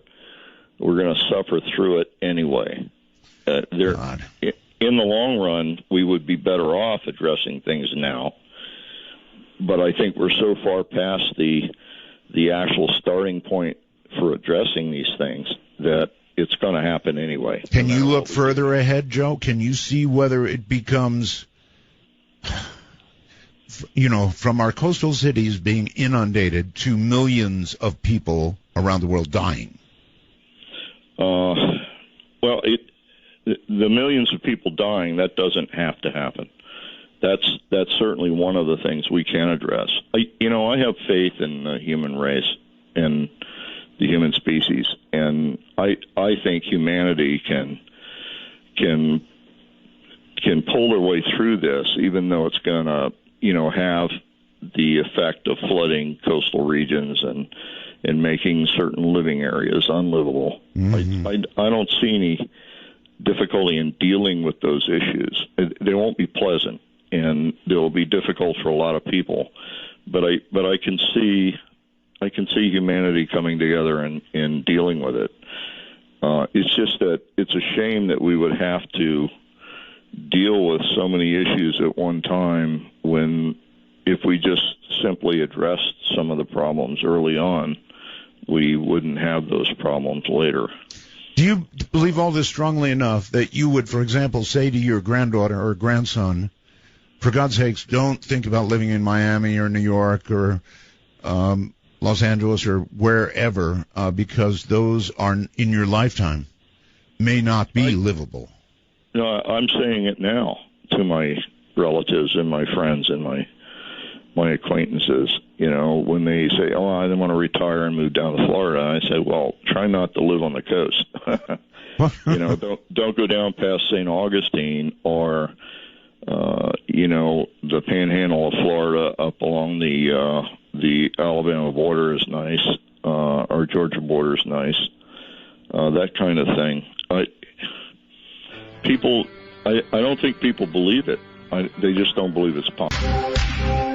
Midnight in the Desert spans the world. To call us from outside the U.S. and Canada only, use Skype with a headset mic if on a computer and call MITD 55. That's MITD 55. That is from outside the United States. Let me run through it very quickly. I am going to get phone lines open this hour. I've got to. I've barely scratched the surface with Joe McMoneagle. But here we go. The public number, area code 952-225-5278. 952-225-5278. If you're calling from Skype and you're in the U.S., North America actually, it's MITD 55. That's MITD 55. Outside North America, we also have for you a Skype entry point, and that is MITD 55. MITD 55. And so I'm just about to the point where I can turn it over to some of you. But, oh, God, this is fascinating. And I want to ask the obvious, and that is two-part question. If remote viewing was so effective, then why did the CIA shut it down? That's a really good question. Yeah. One of the difficulties is it was unfortunately being run during a period of the Proxmire Golden Fleece Awards, and a lot of people who knew about the remote viewing and whatnot. Let's see. I'm going to back up and start over again here. Okay, sure. If you talk about the people at the highest level of government, and I'm talking now about senators and congressmen who have many, many decades in Washington, very power-oriented people who have significant power and aren't afraid of anything. Right. People like John Glenn, Senator Cohen, a number of people like that. They were very supportive of what we were doing because they could see the veracity to it. They could see the accuracy and whatnot, the fact that we were dealing with some of the most difficult problems and being successful. They had no problem with it. And down at the extreme lower level, down at the agent and the street level, they had no problem with it because they needed all the help they could get, and they would take anything we gave them and run with it. And so they realized that it was vulnerable and that there were times when we would be wrong and that sort of thing, and they allowed for it. It was predominantly the bureaucrats in the middle, the people who worried about their jobs or worried about how they were thought about or whether or not their bosses cared about them, that kind of thing. They were the ones that took great exception to it. And I think they did so because it was way cheaper to use a remote viewer in many cases than to use some other form of collection. And they saw that as a threat to their managerial jobs and their jobs of import. Okay, one other big question, Joe, and here it is. Okay, they shut it down, they say. If you wanted to keep something in a little compartment, you might do something like releasing some kind of information that would go on. By the way, I saw that Nightline program, and the whole world would think it was shut down. But if it really was that valuable, Joe, maybe it's not shut down, it's still running deep black. Well, if that were true, Art, then you would think that they would not want to forego the use of the science. They spent literally tens of millions of dollars on the science in understanding how to use it and how to appropriately apply it, and then they would go away and just ignore all that. I don't think that what I'm saying is maybe they haven't. Well, except that I know where all the science is, and all the science was in a storage unit that was under our control. So they just simply didn't have access to it. Or if they did, they got it nefariously, and we certainly have no evidence of that. I think it actually shut down because they had just previously fought a 2-year battle with the Congress over the other black projects that they had done, MK Ultra as an example, where they used LSD for interrogation purposes, and gotten a whole raft of trouble over that. And so they weren't about to assume full authority over a psychic unit. All right. Well, one last question, and that is, if we really did shut down our operation, what about the rest of the world? What do you know about China and Russia and other countries that might be still doing it? Well, I know Russia's got a tremendous involvement in the psychic world, in the paranormal world, because I've been there and I've been inside their unit. In In fact, I'm an honorary member of their unit. Really? I met their top viewer in the year 2003, I think it was. And she got an award equivalent to mine from the Russian government for her viewing during the Chechenian War. So she's every bit as good as I am. I did some remote viewing with her, and that proved to be exceptionally good. So I've met their people, and I understand the seriousness of their involvement in this whole area.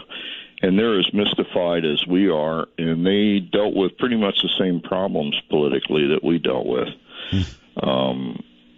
a large number of people within the government being hostile.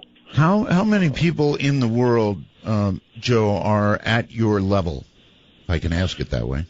There's probably dozens. I would expect that there would be dozens. I know in America there's literally thousands. They just don't call themselves psychics. They usually are found in more hazardous job areas like police departments, fire departments. They fly planes. They're surgeons. They're people who quite literally don't have the time in their job during an emergency to reference a publication or look something up on the internet. All right, Joe, I've got to go to the phones. If I don't do that, they'll scalp me. I could do 2 more shows on the stuff we've got to talk about. Joe, you're on the air with Joe. Hey, can you hear me? I hear you. Hello. Great. Hi there. I was wondering if anybody has remote viewed the upcoming election. Really good question, actually. Joe? No, I haven't.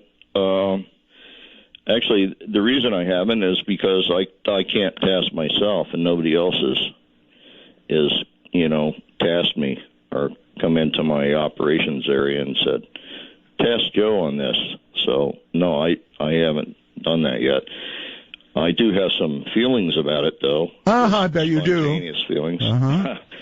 I suspect that if the Democrats decide to run Hillary, I think they'll lose.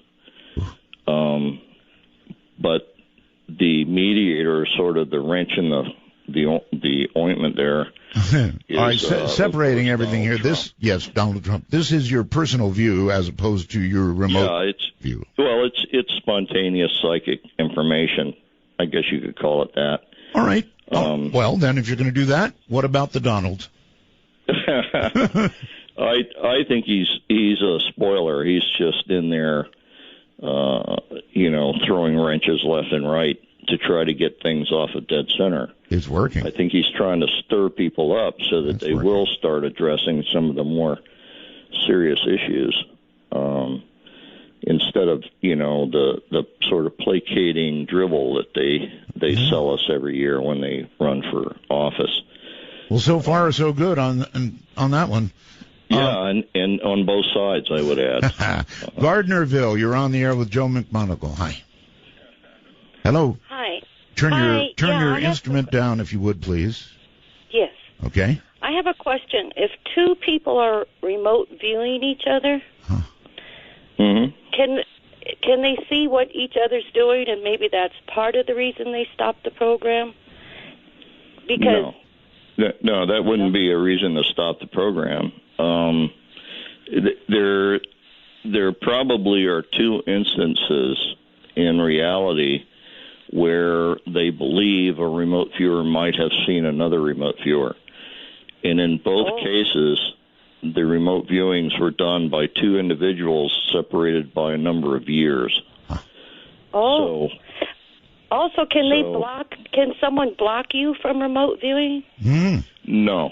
There's no demonstrated method for blocking remote viewing, and that may come closer to the reason for closing the project down than not. If you have no defense against remote viewing, then you're left with the possibility of ridicule, and they pretty much gotten their share of ridicule out of it by just releasing it onto the internet. So Okay, well, thank you. Right, thank you. Thank you. And let's see, somebody named TJ, this is irresistible. Have you remote viewed any other planet with life on it? Yes, I have. Oh. And the fact that there's life on other planets, I think, is a foregone conclusion. Anyone who looks out at the stars and says there's no possibility needs to have their head examined. That said, what yes, there's definitely life on other planets. Now, the difficulty is whether or not they have the capacity to visit us, and I think that that's quite possible. I think that there probably are what I call star jumpers that jump from star to star, and they do so almost instantaneously, and by virtue of that, that makes them time travelers, which opens up a whole raft of common beings that they can contact or interact with. I think that we're moving in that direction, and it probably is not going to happen in my lifetime or my son's lifetime, but at some point in the next 50 years to 75 years, I think we're going to figure out how to do that as well. Okay, well, it's irresistible. Do you know anything about the nature of this life? In other words, we always talk about intelligent life. Are you looking at slugs crawling across some planet, or are you talking about intelligent life? No, I'm looking at intelligent life because I see structures, and generally speaking, structures aren't built by non-intelligent life. So that's a fact. The difficulty is there's not a lot of information, and it's very difficult to collect the information for obvious reasons. The information has to travel a long way, and secondly, it has to be understood. Intelligent life that makes us look like slugs, or intelligent life not yet up to our level? No, I think it's up to our level anyway. I don't think it's up to the level of interstellar space travel, but certainly up to our level. Okay. Very quickly, here's Kurt on Skype. Hello, Kurt. Kurt, going once. Kurt, going twice. Oh, I had my mute on again. Oh, well, I'm sorry. You got to stop doing that. I'm sorry about that. You came that close. Anyway, go ahead. Oh, my goodness. President Kennedy wanted to do away with the CIA. He was tired of them. They did wrong to him, and in that pathetic three-letter agency, when you remote view, did you ever remote view to people to do certain bad acts, like murder these people, or did you do the counteract and make people do bad things? CIA, we're going to shut them down one day. I don't know about that. I'm going to twist his question into a different question, and that is this. I think most of us now know about remote viewing. I have always wondered about something really scary called remote influencing. Right. That was, in fact, the predominant issue that the Russians pursued. We have a book that I'm a part author on. It came out just a few months ago. It's called ESP Wars, and it's the actual report on the East and West as reported by them, because we were able to talk to our counterparts and they were able to answer some of our questions.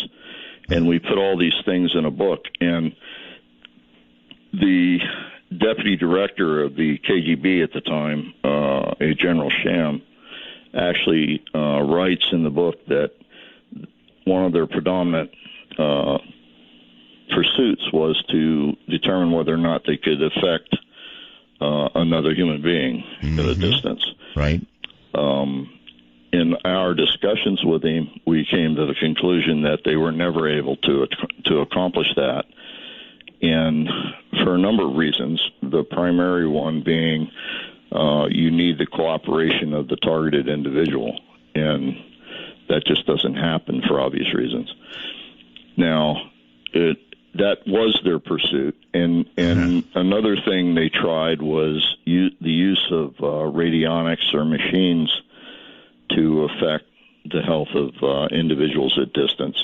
Oh. And out of all the machines that were tested, and I'm talking rooms full of them, there was not a single machine that actually did what it was purported to do.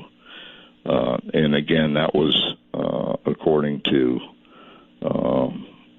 the deputy director of the KGB. I would assume that there are different levels of remote viewing ability. Can you imagine, Joe, that hitting another level or 2 or 3 levels might bring on the ability to remotely influence or affect? Well, the difficulty is first you have to identify what you mean by remote influence. If you mean causing harm to another individual, stop a couple of heartbeats. Yeah, I don't think it's possible. Okay. All right. Hold it there. We are so time-starved. Joe McMoneagle is my guest, probably the world's best remote viewer. If you have questions, we've got phone lines. We've got Skype connections. Boy, what an opportunity for an interview this night. Joe, welcome back. Uh-huh. All right. So many to talk to you. Somebody named Trey on Skype. Hello? Hey, Art, Joe, and Belgab. Okay, Joe. Hello. Hello. 2 quick questions. One, is this an appropriate NDE story time? And if so, if not, when will we be doing an NDE show? Well, I'll do lots of open lines, so don't worry about that. Excellent. Now for the real question. Yes. Does Joe think that soul travel in any way relates to remote viewing, like Albert Taylor's experiences? OBEs. I don't know if he considers it soul travel, but that's a hell of a question. What you're asking is really about 2 different things, and they're very specific. They're very different. I actually came to the Monroe Institute and spent 14 months with Bob Monroe while he taught me how to control my out-of-bodies. For obvious reasons, I was then used to access different things with the out-of-body state as well as using remote viewing. They're really different in that remote viewing is a mental state where you're actually sitting at a table and talking to a monitor, and you can actually discuss the target, and you know you're in the room talking about a target somewhere else. The out-of-body state is you leave your body and you actually go to the target, and all of the senses that you have access to include the psychic sense, is available in the out-of-body state. So in some respects, the remote viewing is really, really easy in comparison. While out-of-body, however, the detail that you can obtain is incredibly advanced. In other words, you can actually walk up to a device or an object sitting on a table and push your face down inside it and then recreate it to scale and know inherently what it does. The difficulty comes in the differences when someone might ask you while you're in the out-of-body state to tell them where something is made. If it doesn't have a label on it that says made in Mexico or something, then it will be impossible to tell in many cases. Where in the remote viewing sense, if you just start describing something on a table and your monitor says, do you have any idea where that's made? You immediately jump to the country or the place in which it was made, and you can give a pretty detailed description of the factory and how it was made. So everything in the remote viewing sense is sort of tied together item to item, where in the out-of-body state, you're pretty much fixed in space-time in the place that you have settled and you're using your out-of-body state in. And it's also a very difficult state to maintain, especially if you have to focus on something. I don't know if that answers much of the question, but... Oh, that definitely did. And I could just listen to you talk about the Monroe Institute as a whole show. Yes. All Great right. place. I recommend it to anybody. All right. Appreciate it, guys. Great show. Thank you, caller. Is it fair, Joe, to call it soul travel? In other words, do you believe that you obviously do, that we have an immortal soul. Is that what's traveling, Joe? Well, I would think of the immortal soul as being consciousness. I think that consciousness exists within everything, right on down to the subquantum level. And in fact, we wrote a paper, I and Professor Emeritus at Texas A&M by the name of Ron Bryant. Right. Brian wrote a paper together proposing an experiment to show or demonstrate that consciousness exists at the subquantum level. And if it does, then that would change the whole perspective on how reality works. Okay, very quickly, Nogales, Arizona, I think you're on with Joe. Okay, right now? Yes, right now. Okay. My name is Julia, and first I'd like to thank you so very much for coming back on the air. Thank you. You, throughout my lifetime, have just expanded my mind. Thank you. As have you, Mr. McMoneagle. I spoke to you about 10 years ago at a Gateway program. Uh-huh. And it's good. It's really good that you're still out there as well. All right, so I have a three-part question, and then I guess I'll take my answer off the air. First off, it has to do with, the limits of remote viewing. I think limits are important so that when we know what they are, we can transcend them and go beyond boundaries. So in the first one, there was a remote viewer on the unit named David Morehouse, and he said that there was somebody that had developed a system that was an alarm system for remote viewers. Okay, real quick, we're up on a break here. What's number 3? Okay, number 3. Number 3 has to do with remote influencing. What is the jump from remote viewing to remote influencing? All right. Well, you're certainly right.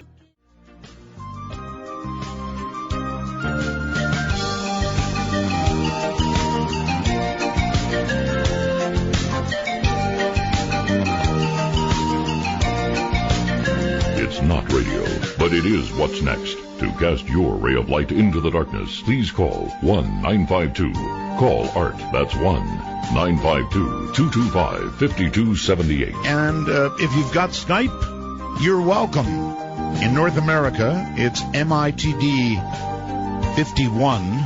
Outside North America, MITD 55. Remote viewer Joe McMoneagle is our guest, probably the world's best remote viewer, and an interesting time for you to be able to ask a question.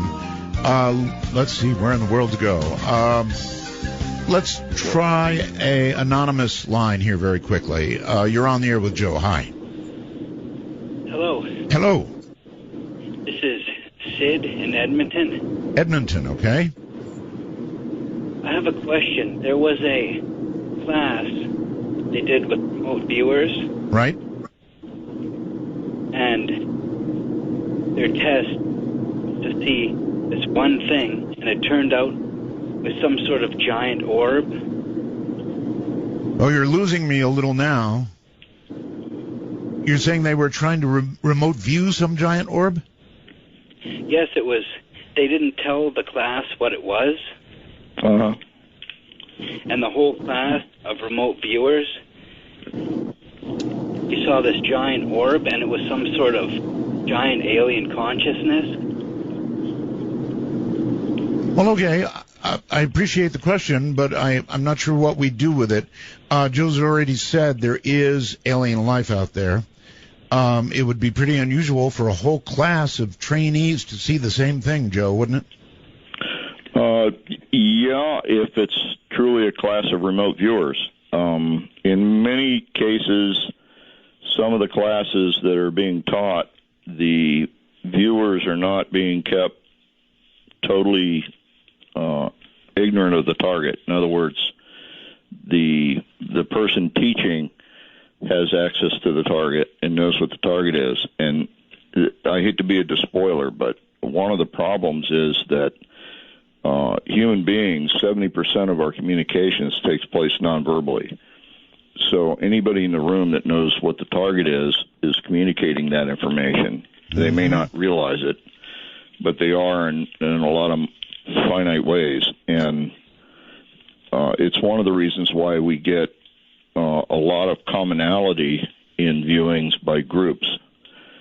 And group remote viewing is very hazardous for a number of reasons. One is, let's say you have 8 viewers and 7 of the viewers say A and the one viewer says B. There is just a statistical probability for viewer B to be correct as the others that are in agreement. Interesting. All right, going back to the caller prior to the break, 3 quick answers, I hope, to 3 quick questions. Limits on remote viewing. I don't know of any limits on remote viewing.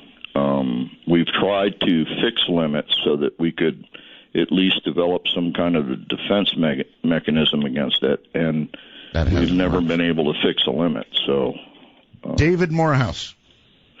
He said something. She said something about him mentioning an alarm or remote viewing alarm or something. That's right. I'm not familiar with anything that alarms to remote viewing. Certainly, if there was some reason that you would know that a remote viewing was taking place, that would be outstanding, like a strain gauge going off or something when a remote viewer was in the room. But that, unfortunately, just doesn't happen. My third question was concerning remote influencing, which we have already answered, and she can review in the program. But there is one part of that you have to say is influencing. Oh? If a viewer observes something, they're affecting it, even though they may not be affecting it physically. Yes, I understand. They are still observing it. So, in a sense, that is remote influencing. Well, all right. So I just wanted to correct myself on that part. All right, Renee from San Jose, you're on the air. Thanks for taking my call, Art. How are you? I'm fine. You sound like a million miles away, though. Yeah, I apologize. I'm on Highway 5, driving down the road. Oh, okay. I got a question for your guest, Joe. Joe, you said you mentioned that you remote viewed them building the pyramids. Did you see how they moved those stones? Okay, thank you. He's obviously in and out of cell service. Yeah, the stones are moved by cart to a loading ramp and lowered into the boats using a crane, basically a very simple wooden crane. The stones are then trucked to the building site down the Nile and into the lake, and then lowered into the lake. The lake water is used as an engineering plane, and they actually had alloyed saws that used water as a lubricant, water and sand as a lubricant. Wow. So that's how they cut the stones. All right, let's. I'm sorry. Go ahead. The first third of the pyramid was done that way. The rest was done with smaller stones. Okay. Red Oak, Texas. You're on with Joe. Hi. Hi. I was going to ask, have y'all ever remote viewed another dimension, a fourth dimension, or something like that? Oh, that's actually a very good question. That is a good question, because I happen to think that what we're calling interactions with ETs or extraterrestrials, I don't think are interactions with extraterrestrials. I think many of the interactions that we're having have to do with interdimensional beings. I think there is a multiverse, probability for a multiverse, and that many of the things we're calling ET effects are actually interdimensional effects. They're able to open and shut doors to another universe and affect us in that way. Incredible. All right, very quickly on Skype, you're on the air with Joe McMoneagle. Hi. Hello on Skype. Going once, going twice. Gone. Hello there. Instead, you're on the air from somewhere in California. Hello? That's right, Art. Yes. Art, you rapscallion. I've been patiently waiting for your return, my friend. Thank you. Joe, a big fan. Yes. I've tried some remote viewing via the course by Ed Dames, and I can say this stuff works. I'm a physicist, And this might sound a little self-serving, but I endeavor to win a Nobel Prize, and I'd like to use remote viewing to advance my understanding of some physical processes. Is this possible? Using remote viewing, absolutely. Yes. We in fact, my friend Ron Bryan, he's a high energy physicist. He's a professor emeritus at Texas A&M. We did double blind targeting of subquantum particles, and the remote viewing was just as accurate as anything in the room size. And we were able to see things and describe things in the high energy ray arena that was consistent with some of the things caught by the fly array out in Arizona. So, you can use it for physics. And, okay. All right, that's the answer. Short on time. Colorado Springs, Colorado. Hello. Hi there. This is Kevin in Colorado Springs. I'm blind, and I've had some teachers tell me that I can't be a remote viewer. Now, I've had sight. I lost my sight later in life, so I'm wondering, I know I'd have to be describing what I see to someone, but is it possible for me to do remote viewing? Absolutely. Remote viewing is a misnomer. You actually don't see something.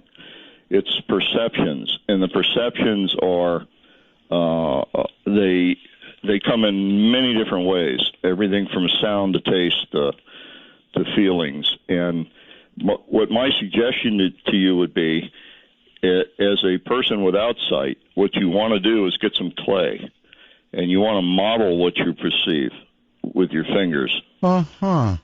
Because your not being sighted gives you an advantage in reality, in that you're able to express yourself in extraordinary ways with touch. That's remarkable. And I suggest that you do that. I think you should take a remote viewing course, and you should use your fingers and model with clay. Don't try to draw something or try to describe something that a sighted person would see. What a neat way to approach it. Model it. Yeah, got it. Cam on Skype, you're on the air with Joe. Hi. I like the modeling idea. Maybe. Me too. Mashed potatoes comes to mind. But I was curious. Recently, Courtney Brown, another remote viewer, released information about, they looked into the Phoenix Lights, and I'm just curious if you know anything about that, or ever looked into that, or followed what they looked into at all? Sure. No, I haven't looked at the Phoenix Lights. I actually do very little targeting on what you could perceive as ETs or extraterrestrial or UFOs or things like that. The reason why is because one of my demands is, if somebody brings me a target like that, I want them to almost guarantee that it is one of those peculiar sightings that fits the genre. If you look at 10,000 possible UFO sightings, probably 15 of them might be valid. And so when there's any question at all, I just assume not look at it. Okay. I've got one quick one from the wormhole that's what gives me messages. Jesus, have you remote viewed the concept of the things that occurred, the miracles that we've been told about with respect to Jesus and his time? Yeah, I have, but not the miracles. I had an experience when I was in the lab at the Monroe Institute with Robert Monroe, and he had me strung out pretty well on his equipment using the hemi-signals. Right. And I had a perception that I was in the presence of a column of light, and he asked me to put my hand in it, which I did. And I was overwhelmed with the sense that, that this is what the all-consuming love of Christ was. And it was a very overwhelming experience. I have no idea why I had it, other than it reinforced some things in my knowledge base, I guess. and it energized me to a certain extent. But that actually happened in the lab. But other than that, no, I've not been formally targeted on any of the miracles specifically. All right. That would be an interesting target, sir. Sure would. All right, Debbie, you're on with Joe. Hi. Debbie, Can you hear me okay? I can, yes. Okay, good evening, you guys.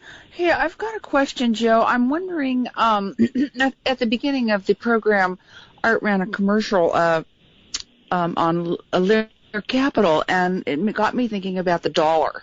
And I'm wondering, have you remote viewed, the dollar, where our American dollar is going, as the reserve currency of the world? Have you looked at that? And if so, what did you see? Well, there's been some major moves to unseat the dollar as the world currency. And the problem they run into is that there are no other nations that value their currency as the American dollar is valued. In other words, we have a system of valuation that seems to be rock hard, rock steady, even though we print money sometimes beyond our capacity to back. Yes. We still value it appropriately, even when it's drawn down in value. It's that system of valuation that's trusted, not necessarily the dollar. Well, when times are troubled, people still run to the dollar, but that's right. Because it's a secure currency, Art. The best so far. Yes, exactly. There just is no other value system that matches our value system, and that's why the dollar remains strong, even though it's we printed so many of them. And if you look ahead, does it remain so? Yes, I think it will. I think that China is coming into a crash. I think America is coming into a truly bull market. I think we're going to be seeing some incredible growth in the market area over the next 5 to 7 years. All right, jumping to California, I think. Please turn whatever you've got off, please, or we're not going to be able to hear you. Yeah, it's off. I was disconnected before, Art. Sorry about that.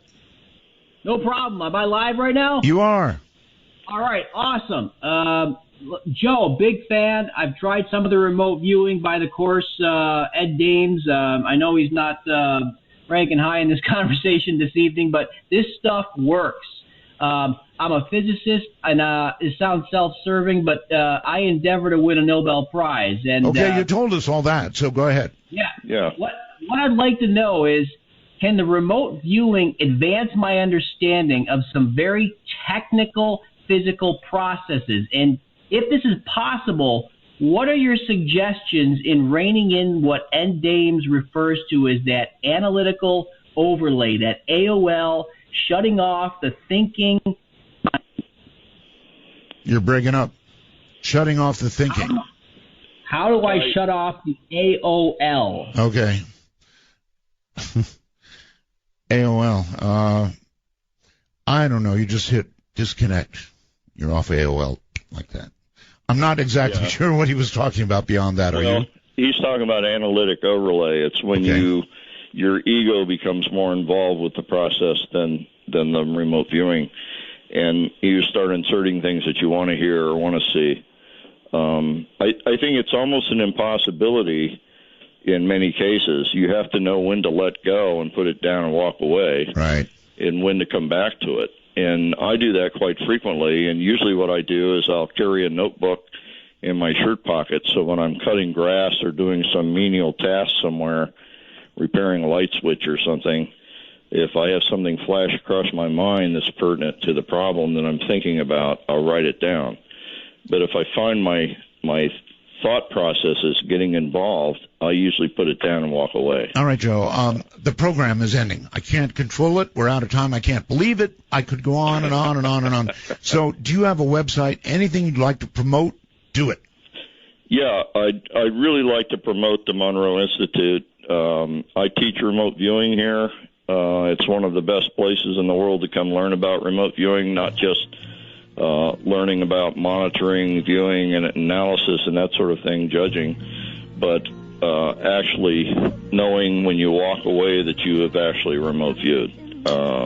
So in other words, if they're interested, Joe, they can get hold of the Monroe Institute and they can begin following up themselves. Yes, it's monroeinstitute.org. All right. Well, that certainly is the place. My friend, thank you so much for being here tonight. And I'm sorry we had so little time.